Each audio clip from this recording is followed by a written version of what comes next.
Hello everyone, সবাইকে জানাই অনেক অনেক ভালোবাসা আমার ছোট্ট একটা ব্লগে। ছোট্ট একটা ব্লগ বলতে আমি কালকে সন্ধ্যাবেলায় চলে গেছিলাম মঙ্গলবার বজরংবলীর মন্দিরে গিয়ে পুজো দিয়েছি, আর তোমার মা কালীর চরণেও পুজো দিয়েছি। তো দেখতে থাকো, আমরা বেরিয়ে গেলাম। আর বাইরেটা পুরো অন্ধকার, আমি কিন্তু সেটাই বলছিলাম যে পুরোটাই আমাদের বাড়ির সামনেটা পুরোই অন্ধকার, যেহেতু সরকারের লাইট ছিল, লাইটটা কেটে গেছে রাস্তার পাশে, আর পুরোটাই দেখতে পাচ্ছ তো অন্ধকার। আর আমি ছাতা নিয়ে নিয়েছি, যদি রাস্তায় বৃষ্টি হয় বাচ্চাকে নিয়ে ভিজবো, তোমরাই বলো। তো বেরিয়ে পড়লাম আমরা প্রত্যেকবারের মতন এবারও পুজো দেওয়ার জন্য। অনেক দিন ধরে যাওয়া হয় না পুজো দেওয়াটা, তা আমরা আগে প্রত্যেক মঙ্গলবার গিয়ে মিস করতাম না, পুজো দিতামই। তো ভাবলাম যে অনেক দিন হয়ে গেল যাওয়া হচ্ছে না, এই প্রবলেম সেই প্রবলেম, এই কষ্ট সেই কষ্ট। তো যাই হোক, ঠাকুরের কাছে যাওয়াই যাচ্ছে না। তো আমরা অনেক ইয়ে করে তারপরে গেলাম। তখন বাজে 7টা। এখান দিয়ে জবা ফুলের মালা নিয়ে নিলাম, বড় মালাটাই নিয়েছিলাম। একটা মালা 20 টাকা করে নিয়েছিল। তো দুটো মালা নিয়ে নিলাম, দেখতে পেয়েছো কতটাই লম্বা মালা। দুটো মালা নিয়ে নিলাম আমরা। আর তোমাদেরকে সবাইকে জানাই, আমার ভিডিওগুলো দেখে প্লিজ জানিও কেমন লাগে, আর অবশ্যই কিন্তু কমেন্টে জানিও। তো মায়ের জন্য মালা, ফুল, মিষ্টি সবই কিনেছি, তার সাথে ফলও কিনেছি, আর একটা নারকেলও কিনেছি। তোমরা দেখতে থাকো, অবশ্যই তোমাদের ভালো লাগবে।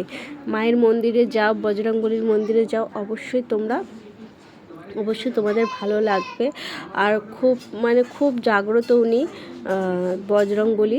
তাই আমরা প্রত্যেক মঙ্গলবারই আগে যেতাম। তোমরা আগের ভিডিওতে আমার দেখেছো, অনেকবারই আমি গেছি, কিন্তু মাঝখানে অনেক বাধার জন্য আমরা যেতে পারিনি। আর যাচ্ছি রাস্তা দিয়ে, দেখো রাস্তাটা পুরো শুনশান অন্ধকার রাস্তা।